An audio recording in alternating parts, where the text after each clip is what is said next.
மாந்திரிகத்தால் பாதிக்கப்பட்டிருந்தால் தனிமையை விரும்புவாங்க. தற்கொலை எண்ணங்கள் தூண்டும். அன்னம் தண்ணி ஆகாரம் எடுத்துக்க மாட்டாங்க. தனியான அறையிலேயே இருப்பாங்க. அவங்களுக்கு தூக்கம் இருக்காது, சாப்பாடு எடுக்காது. சொப்பனத்தில் பார்த்தீங்கன்னா கருப்பான உருவம் வருவது போலையும், எரும மாட்டு மேலே கருப்பு உருவம் அமர்ந்து கொண்டு நம்மளை துரத்துவது போலையும், நாய் கடிக்கிறது போலையும், இது போல பல கெட்ட சொப்பனங்கள் வரும். மூலிகை முறையில் மை அரைக்கிறதும், எரியிற பணத்தில் இருந்து வழியக்கூடிய ஊண்டில் இருந்து எடுக்கக்கூடிய மைகளும் அபரிவிதமான சக்தி கொண்டது. ஆண் வசியம், பெண் வசியம், புருஷ வசியம், தொழில் வசியம், ஒவ்வொரு மைகள் உண்டு, ஒவ்வொரு பூஜை முறைகள் உண்டு. இன்னைக்கு மீன் பிடிக்க போறாங்கன்னு சொன்னா கூட அதுக்கும் சில மைகள் உண்டு, அதுக்கும் சில வசிய முறைகளும் உண்டு.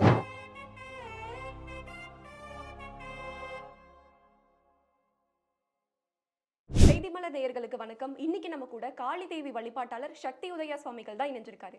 ஐயா வணக்கம். வணக்கம் ஐயா. ஃபர்ஸ்ட் பில்லி சூனியம் இதெல்லாம் உண்மையாங்கய்யா? இதை பத்தி கொஞ்சம் சொல்லுங்க.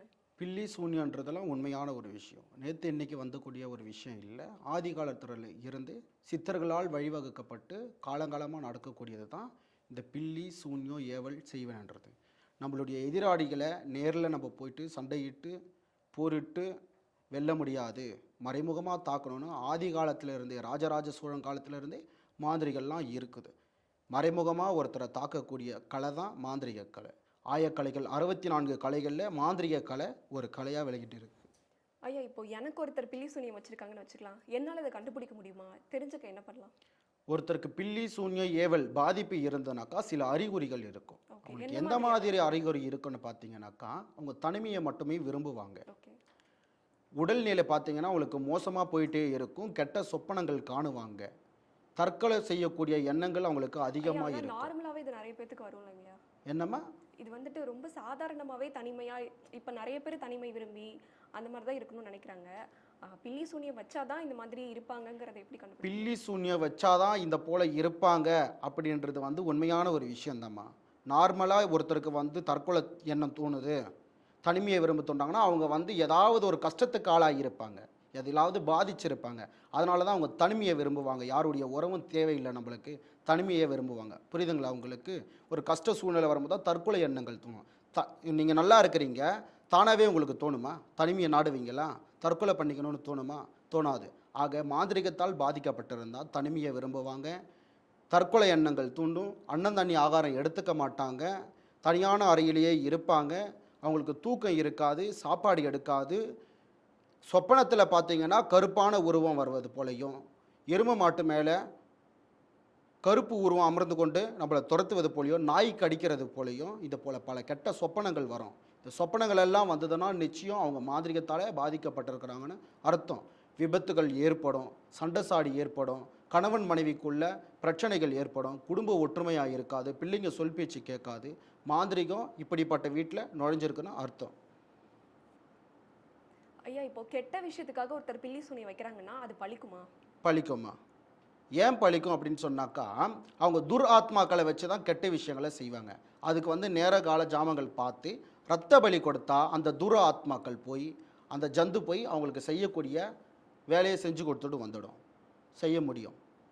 ஐயா, இப்போ மை மாந்திரிகம்னு சொல்கிறாங்களே, அதை பற்றி கொஞ்சம் சொல்லுங்களேன். மையை வச்சு பண்ணுவீங்களா? என்ன மாதிரி?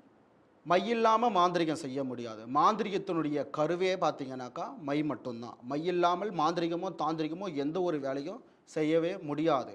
மை அரைக்கக்கூடிய முறைகள் பார்த்தீங்கன்னாக்கா மூலிகை பொருட்களை கொண்டு தான் மை அரைக்கணும். ஆதி காலத்திலேருந்து சித்தர்கள் நம்மளுக்கு வழிவகுத்து வச்சுட்டு போயினது மூலிகை முறையில் மை அரைக்கிறதும், எரியிற பணத்தில் இருந்து வழியக்கூடிய ஊண்டில் இருந்து எடுக்கக்கூடிய மைகளும் அபரிவிதமான சக்தி கொண்டதுங்க. அதை பார்த்தீங்கன்னா 4 நட்சத்திரம் கிழமை ஓரை பார்த்து காப்பு கட்டி சாப நிவர்த்தி செஞ்சு அதை ஆணிவேர் அறாமல் எடுத்து கல்வத்தில் போட்டு அரிச்சு எரித்து ஒரு பதநிலைக்கு கொண்டு அதை டப்பியில் போட்டு அடைச்சி மயானத்திலேயோ கோவில்லையோ வச்சு அதுக்கு நாங்கள் உரி ஏற்றுவோம். பலி பூஜைகள் செஞ்சு உரி ஏற்றும் போது அந்த மைகளுக்கு சக்தி பெருகும். சக்தி பெருகும் பொழுது அதுக்கு எதற்காக நாங்கள் பூஜை பண்ணி கொடுக்குறோமோ அந்த வேலையை அந்த மை அவங்களுக்கு செஞ்சு கொடுக்கும். மை பார்த்திங்கன்னா இன்றைக்கி பெரும்பாலும் சொந்தமாக யாரும் மையை அரைக்கிறது இல்லை. பெரும்பாலும் இந்த கொல்லிமலையில் போய் வாங்கிட்டு வராங்க. பல மாந்திரிகர்கள் கிட்ட போயிட்டு வாங்கிட்டு வராங்க. கொல்லிமலை, வெள்ளிமலை, எந்த மலையில் போய் மை வாங்கிட்டு வந்தாலும் அது வேலை செய்யாது. மை அரிக்க தெரிஞ்சவங்க மட்டும்தான் மாந்திரிகன். அப்படியெல்லாம் போய் வாங்கிட்டு செய்கிறாங்கன்னா அதெல்லாம் ஒரு போலியான ஒரு விஷயம். அதில் யாரும் நம்ப தேவையில்லை. ஐயா இப்போ வந்துட்டு ஒரு தனி நபருக்கு பில்லி சூனியம் வச்சிருந்தாங்கன்னா இந்த மாதிரி தற்கொலை எண்ணம் வரும், தனிமையை விரும்புவாங்கன்னு சொல்றீங்க. இப்போ ஒரு வீட்ல ஒரு குடும்பத்துக்கே வச்சிருக்காங்க அப்படின்னா அவங்களுக்கு என்னலாம் ஐயா நடக்கும்? குடும்பம் ஒற்றுமை இருக்காதுமா. குடும்பத்துக்குள்ள ஒருத்தருக்கு ஒருத்தர் விபத்துக்கள் அதிகமாக ஏற்படும். ஒற்றுமை இல்லாமல் சண்டை சச்சரவுகள் அதிகமாகும்.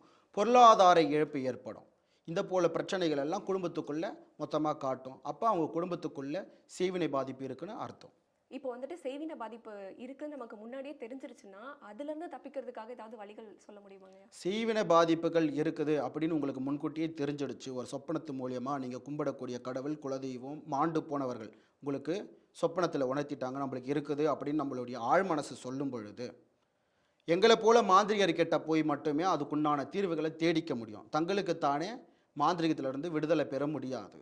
நீங்கள் போகக்கூடிய இடம் நல்ல இடமா, அவங்க மாந்திரிகரா தாந்திரிகரான்னு தெரிஞ்சுட்டு போகணும். இன்றைக்கி பட்டை போட்டு துண்டு போட்டவங்க எல்லாரும் மருளாடியோ மாந்திரிகரோ கிடையாது. இன்றைக்கி ஊரை ஏமாத்துறவங்க தான் நிறைய பேர் மாந்திரிகன்னு சொல்லிட்டு நிறைய காசு பணம் சம்பாரித்து வசதியாக வாழ்ந்துட்டு இருக்காங்க. ஆனால் நீங்கள் பாதிக்கப்பட்டவங்க இன்னும் பாதிப்புக்குள்ளாயிட்டே தான் இருக்கிறீங்க. அதிலிருந்து உங்களுக்கு விமோசனம் கிடைக்க மாட்டுது. நல்ல மாந்திரிகரை தாந்திரிகரை போய் பார்த்து அதுக்குண்டான பரிகார முறைகளை செஞ்சால் தான் அதிலிருந்து விடுதலை பெற முடியும். நம்ம ஐயா நீங்க காளி தெய்வம் வழிபட்டு வந்துட்டு இருக்கீங்க. காளி தெய்வத்தை வந்துட்டு வீட்டில் வச்சு வழிபட முடியுமா? காளி தெய்வத்தை வீட்டில் வச்சு வழிபாடு செய்யக்கூடாது. ஏன் காளியை வீட்டில் வச்சு வழிபாடு செய்யக்கூடாது? அவங்க ஸ்மசான வாசினி, மசானத்தில் வசிக்கக்கூடிய ஒரு தேவி தான் மயான காளி, மகா காளின்னு சொல்லுவோம். அப்போ ஏற்பட்ட ஒரு அபரிவிதமான சக்தியுடைய காளி தேவியை வீட்டில் வச்சு வழிபாடு செய்யக்கூடாது. அப்படி வழிபாடு செஞ்சால் அந்த இல்லடத்துக்குள்ள அவளுடைய சக்தி அதீத சக்தியாக இருக்கும் பொழுது அந்த இல்லடத்தை ஆக்கிரமிச்சுக்குவாள். புரியுதாமா? அப்போ அந்த இல்லடமாகப்பட்டது குடும்பம் நடத்தக்கூடிய அளவுக்கு அங்கே வாய்ப்புகள் எதுவும் இருக்காது. அம்பாளுடைய அனுகிரகம் நிறைஞ்ச இடத்துல குடும்பம் நடத்தவே முடியாது. அங்கே ஒற்றுமையாகவும் இருக்க முடியாது. இல்லடத்துல ஒரு விக்கிரகம் வச்சு வழிபாடு செய்கிறோன்னா அந்த விக்கிரகமாகப்பட்டது ஒரு கைக்குள்ளே தான் அடங்கணும். அளவு மீறி நம்ம வழிபாடு செஞ்சோன்னாக்கா அளவு அதிகமாக அதனுடைய சக்தி அதிகமாகும். அதுக்கு நிவேதன முறைகளும் வழிபாட்டு முறைகளும் வேறு மாதிரி இருக்கும். அது வீட்டில் செய்ய முடியாது யாராலையும். அது கோவிலில் தான் நாங்கள் வச்சு வழிபாடு செய்வோம். இப்போ பார்த்தீங்கன்னா சிவனடியார்கள் வீட்டில் இருக்கும், ஆன்மீகவாதிகள் வீட்டில் இருக்கோம்னாக்கா அவங்க நித்திய பூஜை செய்வாங்க, அவங்க வழிபாடு செய்யலாம். நார்மலாக இருக்கக்கூடியவங்க காளி தேவியோ மற்ற சிவலிங்கத்தையோ வீட்டில் வச்சு வழிபாடு செய்யக்கூடாது. சரிங்க. சரி, இப்போ காளி வழிபாடு பண்ணுறவங்களுக்கு இப்படி தான் இருக்கணும் அப்படின்ற ஏதாவது ஒரு நடைமுறைகள் கோட்பாடுகள் இருக்காங்கய்யா? உண்டுமா. மாந்திரிகத்துக்கும் உண்டு, ஆன்மீகத்துக்கும் உண்டு, காளி தெய்வத்துக்கும் உண்டு. புரியுதுங்களாம்மா? சில வழிமுறைகள் உண்டு. மதுமாது சூது பழக்கம்லாம் இருக்கக்கூடாது. பணம் பொருள் மேல் ஆசை இருக்கக்கூடாது. இப்படியெல்லாம் சில கட்டுப்பாடுகள் உண்டு. இப்படியெல்லாம் இருந்தால் மட்டுமே காளிக்கிட்ட நம்ம நெருங்க முடியும். ஒரு குருமார்கள் கிட்ட இருந்து காளி தேவியுடைய வழிபாட்டு முறைகளை தெரிஞ்சுக்கிட்டு தான் காளியை வழிபாடு செய்ய முடியும். நானும் காளியை வணங்குறேன்னு சொல்லிட்டு புதுசாக உருவாயிலாம் வந்தாங்கனாக்கா காளி நம்மளை வாயில் போட்டு முழுங்கிடுவான். ஐயா காளிக்கு என்ன மாதிரியான படையல் போடுவீங்க? என்னென்ன சிறப்புகள் இருக்குங்க ஐயா? காளி தேவிக்கு பார்த்தீங்கன்னாக்கா சைவ முறையிலும் வழிபாடுகள் உண்டு, அசைவ முறையிலும் வழிபாடு இருக்குங்க. இருக்கு சைவ முறைகளிலும் வழிபாடு இருக்குது.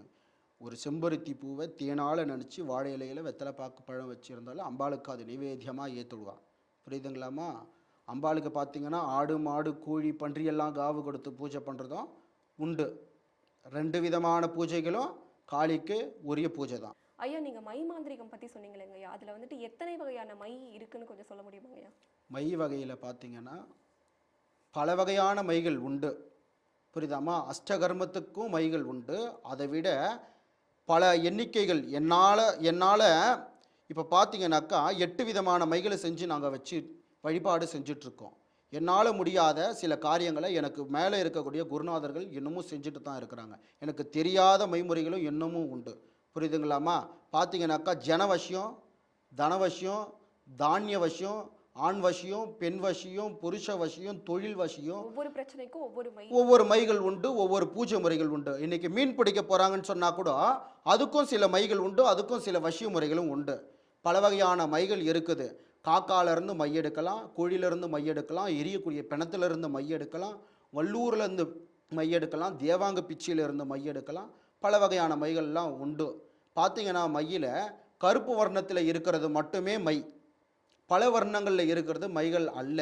ஒரு மூலிகையை காப்பு கட்டி சாபனிவர்த்தி செஞ்சு எடுத்து அதை புடம் போட்டு கருக்கி கல்வெத்திலிட்டு அரைச்ச பிறகு கரும நிறத்தில் தான் மைகள் வரும். கலர் கலராக மைகள்லாம் வராது. இன்றைக்கி அதை யாரும் நம்பவும் தேவையில்லை. ஐயா ஒருத்தரை வசியம் பண்றாங்கல்லங்க ஐயா, அதை பத்தி கொஞ்சம் சொல்லுங்களேன். வசியம் பண்ணுறதுன்னு பார்த்தீங்கன்னாக்கா, பிரிஞ்சு போன கணவன் மனைவிக்கு மட்டும்தான் வசியம் பண்ணணும். வேற யாருக்குமே பண்ணக்கூடாது. பண்ணக்கூடாது. நம்மளுக்கு தொடர்பில்லாத ஒருத்தரை நம்ம வசியப்படுத்தக்கூடாது. நம்மளுக்கு சம்மந்தப்பட்ட மருத்துவங்களுக்கு மட்டுமே நம்ம வசியம் பண்ணணும். பிரிஞ்சு போன கணவன் மனைவிக்கு நாங்கள் வசியங்கள் பண்ணி கொடுக்கறது உண்டு. எப்படி பண்ணுறது உண்டுன்னா, அவங்களுடைய பிரிஞ்சு போனவங்களுடைய ஆடை, அவங்களுடைய நகம், தலைமுடி, காலடி மண், உதிரம் பட்டது, வேர்வைப்பட்ட துணிகள் இருந்தால் அவங்களுக்கு அதுக்குண்டான பூஜை முறைகளை செஞ்சு வசியப்படுத்தி முடியும். கர்ப்பிணிகளை வசியப்படுத்தக்கூடாது. புரியுதாம்மா? தசமகா வித்யாலயம் இருக்கக்கூடிய புவனேஸ்வரி விரதத்தில் இருக்கிறவங்கள வசியப்படுத்தக்கூடாது. சம்பந்தம் இல்லாத ஒருத்தவங்களை வசியப்படுத்தக்கூடாது. சில முறைகள் இதுக்கு உண்டு. எல்லாருமே அதை ஃபாலோ பண்ணுவாங்களாங்க ஐயா? இல்லைம்மா, இன்றைக்கி பார்த்தீங்கன்னா அவனுக்கு காசு கிடைச்சா போதும். எனக்கு தேவை பைசா, உனக்கு தேவை வேலை. அது கள்ள தொடர்பாக இருக்கட்டும், ஆணுக்கு ஆணு வசியம் பண்ணி கொடுக்க சொல்லி வருவாங்க, பெண்ணுக்கு பெண்ணு வசியம் பண்ணி கொடுக்க சொல்லி வருவாங்க, பல வகையில் வசியங்கள் கேட்டு வருவாங்க. நியாய நீதி பார்த்து தான் நம்ம பண்ணி கொடுக்கணும். புரியுதமா? தன்னுடைய சுயநலத்துக்காக நம்ம இப்படியெல்லாம் செஞ்சு கொடுக்கக்கூடாது. அது மகா பாவம். புரியுதுங்களா? தன்னுடைய சுயநலத்துக்காகவும் மாந்திரிகத்தை பயன்படுத்திக்க கூடாது.